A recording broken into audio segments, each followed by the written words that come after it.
എന്റെ സുഹൃത്തുക്കളെ, എനിക്ക് ഇതിനെപ്പറ്റി കിട്ടിയൊരു വിവരം എന്ന് പറയുന്നത് ഒളപ്പമണ്ണ റൂട്ടിലോ മറ്റും ഓടുന്ന ഒരു ബസ്സാണ്.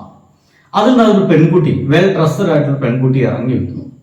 ഇറങ്ങി വരുമ്പോൾ എന്തോ ബാക്കി പൈസ എന്തോ അവർക്ക് കൊടുക്കാനുണ്ട്, ആ പെൺകുട്ടിക്ക് കൊടുക്കാനുണ്ട്. ഒരു പക്ഷേ അതിൽ 5 രൂപയോ മറ്റോ ആണ് ആ പെൺകുട്ടി കൊടുക്കാനുള്ളത്. അത് കൊടുത്തില്ല എന്നാണ് ഇപ്പൊ കിട്ടുന്ന വിവരം.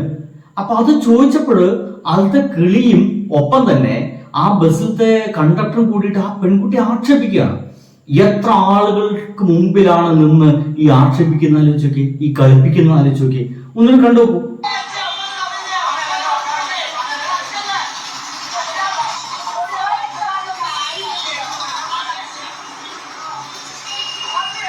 കണ്ടില്ലേ, നിങ്ങൾ 5 അല്ലെന്ന് ചോദിക്കുന്നത്, വെറും 5 ഉറുപ്പ്യ അല്ലേ എന്ന് ചോദിക്കുന്നേ. എന്റെ സുഹൃത്തുക്കൾ, 5 ഉറുപ്പ്യ ചിലപ്പോൾ ആ പെൺകുട്ടിക്ക് ഒരു വലിയ തുകയായിരിക്കും. നമുക്ക് പലർക്കും 5 രൂപ എന്നൊക്കെ പറയുന്ന ചില സമയത്ത് ഒരു വലിയ തുകയായിട്ടുണ്ട്. എൻ്റെ ജീവിതത്തിലായിട്ടുണ്ട്. 5 രൂപ ഇല്ലാത്തതിന്റെ വിഷമം ഞാൻ അനുഭവിച്ചിട്ടുണ്ടോ. അപ്പൊ 5 രൂപ എന്ന് പറയുന്നത് ഒരുപക്ഷെ ബസ്സുകാരന് കുറെ ചില്ലറ പൈസ വരുന്നുണ്ട്, അവനതൊന്നും വലിയ പ്രശ്നം ഉണ്ടാവില്ല. പക്ഷെ ആ പെൺകുട്ടിക്ക് ഒരു വലിയ കാര്യമായിരിക്കും. ആ പെൺകുട്ടിക്ക് അത് കൊടുക്കാതെ അവരെ അപമാനിച്ച് വിട്ടു എന്നുള്ളതാണ്. നമുക്ക് ഈ ദൃശ്യങ്ങൾ നമുക്ക് കൃത്യമായിട്ട് കാണാൻ കഴിയുന്നുണ്ട്. ഒളപ്പമണ്ണ ഏതൊരു ഭാഗത്ത് റൂട്ടിൽ ഓടുന്ന ബസ്സാണ്. കൃത്യമായിട്ടും ഇവന്മാരൊക്കെ പിടിക്കണം. ഇത്തരം ആളുകളൊക്കെ പിടിച്ചിട്ട് കൃത്യമായിട്ട് നല്ല 5 രൂപയ്ക്ക് പകരം 5000 വെച്ചിട്ട് ഫൈൻ ഇട്ട് അടപ്പിക്കണം. അതിൽ കുറച്ചു തുക ഈ പെൺകുട്ടിക്ക് കൂടി കൊടുക്കണം. കാരണം ഈ ആൾക്കാരുടെ മുമ്പില് ബസ്സിന് ഉള്ളിൽ വെച്ചിട്ടൊക്കെ കണ്ടക്ടറൊക്കെ അപമാനിക്കുക, കിളിയുടെ കയ്യിൽ നിന്നൊക്കെ അപമാനം ഏറ്റുവാങ്ങിക്കുക. ആ ചെങ്ങാതി ഇങ്ങനെയൊക്കെ ചോദിക്കുന്നുണ്ട്, ആ ഒരു നാറി ഇങ്ങനെയൊക്കെ ചോദിക്കുന്നുണ്ട്. ഇത്തരം ആളുകൾക്കെല്ലാം പൂട്ടിട്ടില്ലെങ്കിൽ പിന്നെ എന്തിനാണ് ഈ കാര്യങ്ങളൊക്കെ പറഞ്ഞു നടക്കുന്ന ട്രാൻസ്പോർട്ടും MVD സംഗീതങ്ങളൊക്കെ എന്തിനാണ്? എന്തായാലും ഇതിനൊപ്പം തന്നെ ചില വലിയ തമാശകൾ നമ്മുടെ കേരളത്തിലൊക്കെ സംഭവിക്കുന്നുണ്ട്. ഒരു ഗംഭീര തമാശ ഞാൻ പറഞ്ഞുതരാം. ആ തമാശ ഇങ്ങനെയാണ്. ഉമ്മൻചാണ്ടിയുടെ മരുമകൻ BJPക്ക് വേണ്ടി മത്സരിക്കുന്നു. ഞാൻ ഇവരൊന്നും പറയുന്നില്ല. ഉമ്മൻചാണ്ടിയുടെ മരുമകൻ കൊടുങ്ങല്ലൂർ NDA സ്ഥാനാർത്ഥി എന്ന് പറയുന്ന ഒരു വാർത്ത കൂടി നമ്മുടെ മുമ്പിലേക്ക് എത്തിയിട്ടുണ്ട്. എന്ത് ചെയ്യാൻ കഴിയും? ഞാൻ പലപ്പോഴും പറയാറുള്ളതാണ്, ഈ BJPക്കാരുടെ അടുത്തേക്ക് എപ്പോഴാണ് കോൺഗ്രസ്സുകാർ എല്ലാവരും കൂടി പോവുക എന്നാണ്. അതിൻ്റെ ഒപ്പം തന്നെ ഏറെ കാലമായിട്ടുള്ള ഒരു നമ്മൾ ഈ സംഘപുത്രി എന്ന് വിളിക്കുന്നത് ശരിയല്ല, പക്ഷേ നമ്മൾ അതിനെ കുലസ്ത്രീ എന്നൊക്കെ വിളിക്കും. അങ്ങനത്തെ ഒരു കുലസ്ത്രീ കൂടി BJPക്ക് വേണ്ടി മത്സരിക്കുന്നത് ഒരു സിനിമാ നടിയാണ്. സിനിമാ നടിമാരെ നോട്ടൊടിച്ച് ചോദിക്കുന്നു, സീരിയൽ നടിമാര്, സിനിമാ നടിമാര്, ഇത്തരം ആളുകളെയാണ് ഇപ്പോഴത്തെ എന്റെ പൊന്നു സുഹൃത്തുക്കളെ BJPയുടെ ഈ ഒരു സ്ഥാനാർത്ഥി നിർണ്ണയം കണ്ടോ. സിനിമാ നടിമാര് ഒരു സിനിമാ നടനെ കൊണ്ടുവന്ന് വെച്ചിട്ട് നമ്മളെല്ലാവരും കുടുങ്ങി പണ്ടാവിടെ കിടക്കുക. തൃശ്ശൂർ സുരേഷ് ഗോപിച്ചേട്ടൻ, ഇദ്ദേഹത്തിന് കൃത്യമായിട്ട് മലയാളം വാക്കുകളൊന്നും അറിയില്ല തോന്നുന്നുണ്ട്. അതുകൊണ്ട് തന്നെ ഇയാൾ എന്തിലൊക്കെ പറയും നമ്മൾ അർത്ഥം ഘട്ടത്തെ കുറിച്ച് മെനക്കെടും. ഇടയ്ക്ക് മറ്റേ മോനെയൊന്നും മുടിയൊക്കെ പിടിച്ചിട്ടൊക്കെയാണ് ഒരു തവണ ഇതൊക്കെ സംസാരിച്ചേ. ഇടയ്ക്ക് പറയും എനിക്ക് അയ്യപ്പനെ എൻ്റെ കൂട്ടുകാരനാണ്, ഇടയ്ക്ക് പറയും അയ്യപ്പൻ്റെ അവിടെ പോയി എനിക്ക് പ്രാർത്ഥിക്കണം. ഈ അടുത്ത് പറഞ്ഞു എനിക്ക് ഗുരുവായൂരപ്പനെ സേവിക്കണം. അപ്പൊ അയ്യപ്പനെ വിട്ടൊന്നും വലിയ പിടുത്തൊന്നുമില്ല. BJP നമ്മുടെ കേരളത്തിലേക്ക് കൊണ്ടുവരാൻ ശ്രമിക്കുന്നത് പലപ്പോഴും 5 പൈസയ്ക്ക് വിവരമില്ലാത്ത സിനിമാ നടന്മാരെയും സിനിമാ നടിമാരെയാണ്. ഒരു സിനിമാ നടിയെ കണ്ടോ? അതെ, 100% ആത്മവിശ്വാസമുണ്ട്. പെരുമ്പാവൂർ എന്ന് പറയുന്നത് എന്റെ തൊട്ട അയൽപക്കത്തുള്ള സ്ഥലമാണ്. പെരുമ്പാവൂരത്തെ ഓൾമോസ്റ്റ് പ്രശ്നങ്ങളും എനിക്കറിയാം. നിരന്തരം കണ്ടുകൊണ്ടും സംവദിച്ചുകൊണ്ടും ഇരിക്കുന്നതാണ്. അതുകൊണ്ട് എനിക്കങ്ങനെ ഒരു തൃപ്പൂണിത്തുറയിൽ അല്ലാന്നൊരു തോന്നലില്ല.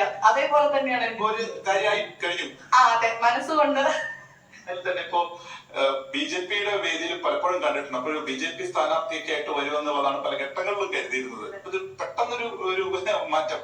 അതായത് BJP വിളിക്കുന്ന സമയത്തൊക്കെ മകള് ചെറുതായതുകൊണ്ടാണ് ഞാൻ മത്സരിക്കാതിരുന്നത്. എങ്ങനെയുണ്ട് ഇവരെ എന്ത് രാഷ്ട്രീയ ക്വാളിറ്റിയാണ് ഇവർക്കുള്ളത് ചോദിച്ചു കഴിഞ്ഞാൽ എനിക്കൊരു പിടുത്തില്ല. അതിനിടയ്ക്ക് അഖിൽ മാരാർ എന്ന് പറയുന്ന ഒരുത്തൻ രാഷ്ട്രീയത്തിലേക്ക് ഇറങ്ങിയിട്ടുണ്ട്. അയാൾ പറയുന്നത് ബിഗ് ബോസ് കണ്ട ആളുകളൊക്കെ എനിക്ക് വോട്ട് ചെയ്യുന്നതാണ്. എന്റെ പൊന്നു സുഹൃത്തുക്കൾ, ബിഗ് ബോസ് ആണോ നമ്മുടെ രാഷ്ട്രീയം നിശ്ചയിക്കുന്നത്? ബിഗ് ബോസ് ആണോ നമ്മുടെ രാഷ്ട്രീയത്തിലെ ആളുകൾക്ക് എത്രത്തോളം വിവരമുണ്ട്, ഈ കാര്യങ്ങൾക്കൊക്കെ ബോധമുണ്ടെന്നൊക്കെ പറയുന്നു? നോക്കി, 100 ദിവസം ബിഗ് ബോസ് കണ്ടിട്ടുള്ള ആർക്കും എനിക്ക് വോട്ട് ചെയ്യാൻ തോന്നും. ഭാഗ്യം ഈ ഉള്ളവൻ ഇവൻ ബിഗ് ബോസ് ഉള്ള സമയത്ത് ഞാൻ കണ്ടിരുന്നില്ല, അതുകൊണ്ട് തന്നെ എനിക്ക് തോന്നില്ലല്ലോ എന്നുള്ള ഒരു മഹാഭാഗ്യത്തിലാണ് ഞാൻ നിൽക്കുന്നത്. ആളുകൾ ചിരിപ്പിക്കാനായിട്ട് ഇങ്ങനത്തെ കുറെ ആളുകളൊക്കെ ഇറങ്ങിയിട്ടുണ്ട്. അതിനൊപ്പം തന്നെ നേമം എന്ന് പറഞ്ഞ സ്ഥലത്ത് മത്സരിക്കാൻ വേണ്ടിയിട്ട് ഒരു സന്യാസി, ഇയാളെ തോക്ക് സ്വാമി എന്നൊക്കെ വിളിക്കാറുണ്ട്, ഹിമോൽ ഭദ്രാനന്ദ പറയുന്നു നേമത്ത് മത്സരിക്കാൻ ഞാൻ തയ്യാർ. അത് ആർക്കെതിരെ? രാജീവ് ചന്ദ്രശേഖരനെതിരെയുള്ള സ്ഥാനാർത്ഥിത്വമാണ് എന്ന് ഭദ്രാനന്ദ പറയുന്നു. എങ്ങനെയുണ്ട്? ഇതൊക്കെ അവിടെ കിടക്കട്ടെ. ഇനി അടുത്ത് പറയുന്നത് തമാശയാണ്, ഇവന്മാര് സീരിയസ് ആയിട്ടാണ് ഈ കാര്യങ്ങളൊക്കെ നടത്തുന്നത്, എനിക്കൊരു പിടുത്തം കിട്ടുന്നില്ല. മമതാ ബാനർജി ഇടപെട്ട് ഹോർമോസ് കടലിടുക്ക് അടച്ചു. ഇത് കാരണം ഇന്ത്യയിൽ പാചകവാതക വിതരണം തടസ്സപ്പെട്ടു. മമതാ ബാനർജി ഇടപെട്ടിട്ട് ഹോർമോസ് കടലിടുക്ക് അടച്ചു എന്നൊക്കെ. നമ്മളെപ്പോലുള്ള ആളുകള് ഇതൊക്കെ എന്ത് വങ്കത്തിനാണ് ഇവര് പറയുന്നതൊക്കെ പറയും. പക്ഷേ സംഘികൾ ഇതൊക്കെ കണ്ണടച്ച് വിശ്വസിക്കും. എന്നിട്ട് മോഡി ഇടപെട്ടിട്ടാണ് ഇപ്പൊ ആ തടസ്സം, ആ ഒരു കടലിടുക്ക് തുറന്നത് എന്നാണ് ഇപ്പോൾ ഈ സംഘടന പറയുന്നത്. പശ്ചിമ ബംഗാൾ BJP റാലിക്കെത്തിയ ഒരു സ്ത്രീ ഒരു ബംഗാ ചാനൽ തുടങ്ങിയ ബൈറ്റിൽ നിന്നാണ് ഇതിപ്പോ നമുക്ക് കിട്ടിയത്. ഇതിനൊക്കെ അപ്പുറത്ത് ഒരുപക്ഷെ എന്നെ അത്ഭുതപ്പെടുത്തിയ, എന്നൊരൽപ്പം ഭയപ്പെടുത്തിയ ഒരു സംഗതി കൂടി പറയാം. നമ്മുടെ ഒക്കെ വീട്ടില് ഫ്രിഡ്ജുണ്ട്. മേലത്തെ ഭാഗം ഉണ്ടാവും ഫ്രീസ് ആവുന്ന ഭാഗം, തണുപ്പാവും, നമ്മുടെ കട്ടയാവുന്ന ഭാഗം. ആ ഭാഗത്ത് ചിലപ്പോൾ നല്ല പോലെ ക്ലീൻ ആക്കി മറ്റും ചെയ്തിട്ടില്ലെങ്കിൽ അവിടെ ഐസ് ഇങ്ങനെ കട്ടയായി നിൽക്കും, അല്ലേ? ഐസ് ഇങ്ങനെ കട്ടയായി നിൽക്കും. അത് പല രൂപത്തിലുണ്ടാവും. ചിലപ്പോൾ അങ്ങനെ നിറഞ്ഞു കിടക്കുന്നുണ്ടാവും. കൃത്യമായിട്ട് ക്ലീൻ ചെയ്തില്ലെങ്കിൽ അത് അപകടമാണ്. പക്ഷേ ഇവിടെ നടക്കുന്ന വേറൊന്നാണ്. ஹாய் மக்களே, எங்க வீட்டு ஃப்ரிட்ஜில் சிவன் வந்திருக்கிறாரு பாருங்க. பொட்டு பூவெல்லாம் வச்சு அலங்காரம் பண்ணியிருக்கோம் பாருங்க. பாருங்க എന്ത് ചെയ്യും പടച്ചവനെ? சிவனா பிறந்திருக்காரு. നിങ്ങൾക്കിത് വല്ല മനസ്സിലായ? ആ ഐസ് കട്ട പിടിച്ചതാണ്. ആ ഐസ് കട്ട പിടിച്ചതിന് ഒരു കുറി ഇട്ട് കൊടുത്തിട്ട് പുറകില് മാലൊക്കെ ചാർത്തിയിട്ട് ശിവലിംഗം ഇതാ ഞാൻ എൻ്റെ വീട്ടിൽ പൊന്തി വന്നിരിക്കുന്നുണ്ട് പ്രാർത്ഥിക്കുകയാണ്. എൻ്റെ ചേച്ചി ശിവലിംഗം കുറച്ച് കഴിഞ്ഞാൽ അലിഞ്ഞു പോകും, നിങ്ങളാ ഇതങ്ങ് അടച്ചോളി, ഫ്രിഡ്ജ് അടക്കിയാ നല്ലത്. பாருங்க மக்களே, நல்லா ஆசை வந்திருக்காரு.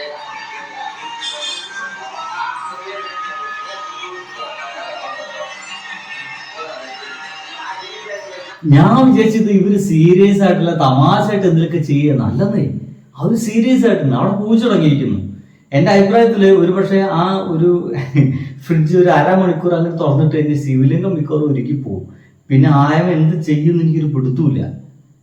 നമ്മുടെ ലോകം എത്രത്തോളം നമ്മുടെ ഇന്ത്യയിൽ അന്ധവിശ്വാസം അങ്ങോട്ട് പരന്ന് പണ്ടാടക്കിരിക്കുന്ന ആലോചിക്കുക. ബൈ.